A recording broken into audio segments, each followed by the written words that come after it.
The sun hadn't fully risen, but the city was already awake. Cars rolled down the streets like sleepy giants, horns blaring as if annoyed at having to rise so early. Vendors opened stalls. Students in clean uniforms rushed past, coffee cups in one hand and backpacks on their shoulders. And then there was Lena. She sat beside her mother's old fruit stand on 3rd and Maple, her tiny frame wrapped in a tattered coat, her shoes with holes so big that her toes peeked out like shy strangers. The morning air was cold, but Lena's smile was warm.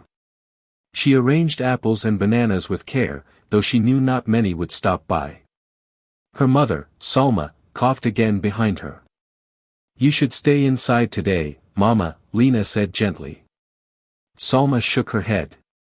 "And let my daughter handle everything alone?" "Never." Lena sighed. Her mother had worked her whole life, first cleaning houses, then managing this tiny stall, and finally, struggling with the illness that seemed to grow stronger every day. Just as she placed the last apple on the crate, a man in a tailored suit and polished shoes walked past, talking on his phone. In his rush, he didn't notice when his wallet slipped out of his back pocket and landed near Lena's feet. For a brief second, her hand hesitated. That wallet could mean dinner. That wallet could mean medicine. But then her eyes fell on her mother, and she remembered who raised her. "Mister," she called out. "Your wallet." The man turned, startled. Lena ran to him and held it out with both hands.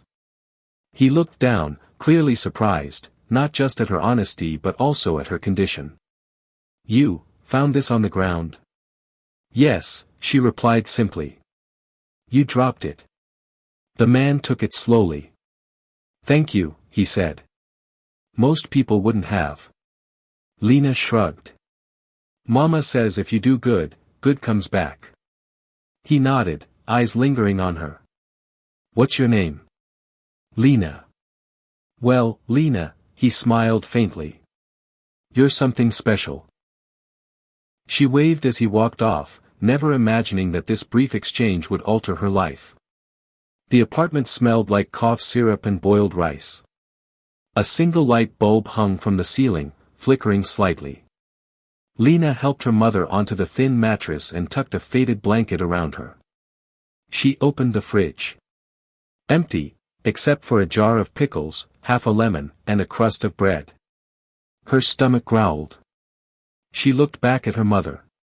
"You should eat, Mama." Salma protested weakly. "You're the one who's growing."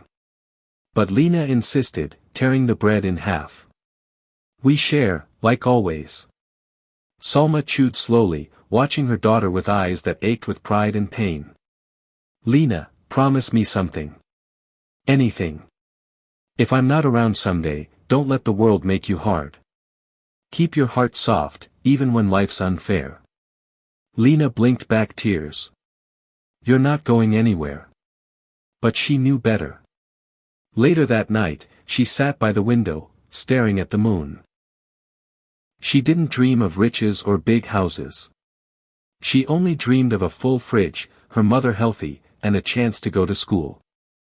A future that felt as distant as the. The next day, Lena stood by the chain-link fence of Roosevelt High School. She watched the students inside, laughing, learning, belonging. She had once tried to attend, but without documents, fees, or time, the doors stayed closed. She pressed her hand against the fence. That's when she heard a familiar voice. "You again." She turned. It was the man from yesterday. He wore a different suit, but the same kind eyes. "Oh. Hello," she said, unsure. "You're not a student." She shook her head. "I wish." He walked closer. "You really want to learn?" Lena nodded slowly. "My name is Mr. Carter," he said. "I run a non-profit for underprivileged kids. You returned my wallet yesterday. Maybe it's time I return the favor." Lena blinked. "I didn't expect anything. I just did what was right." He smiled. "And that's exactly why you deserve more." He handed her a card. Come see me tomorrow. Let's talk about your future. She looked down at the card, then up at the man who, for the first time, saw her not as a poor girl, but as someone with potential. Lena entered the office the next day, nervous and overwhelmed. It wasn't grand, just a few desks, some posters, and a warm scent of coffee, but to her, it felt like a palace.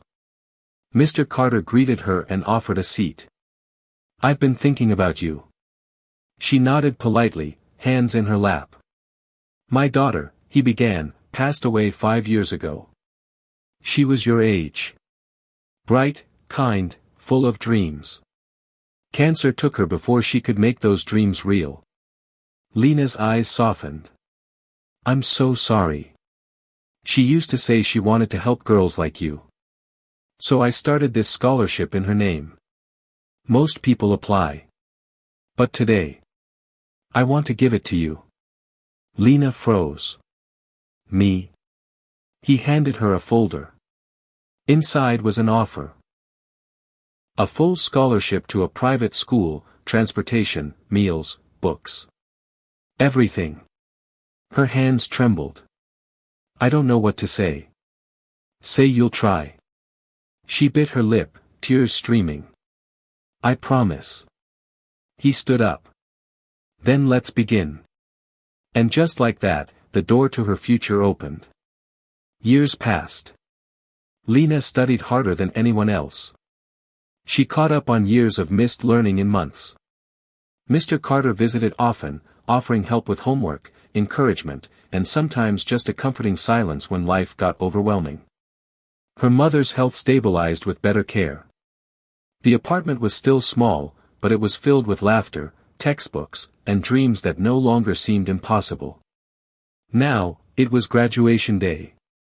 Lena stood in her cap and gown, holding her diploma. The crowd roared as her name was called. She stepped up to the microphone. I want to thank someone today, she said, voice steady but emotional. Not just for this scholarship. But for believing in me when I had nothing. For seeing beyond my clothes, my poverty, and giving me dignity. She turned to Mr. Carter in the front row. You didn't just give me an education. You gave me family. He stood, tears in his eyes.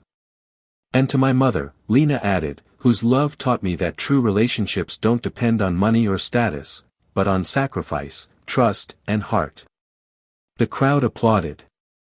Some wiped their eyes. After the ceremony, Mr. Carter hugged her tightly. She would have been proud of you, he whispered.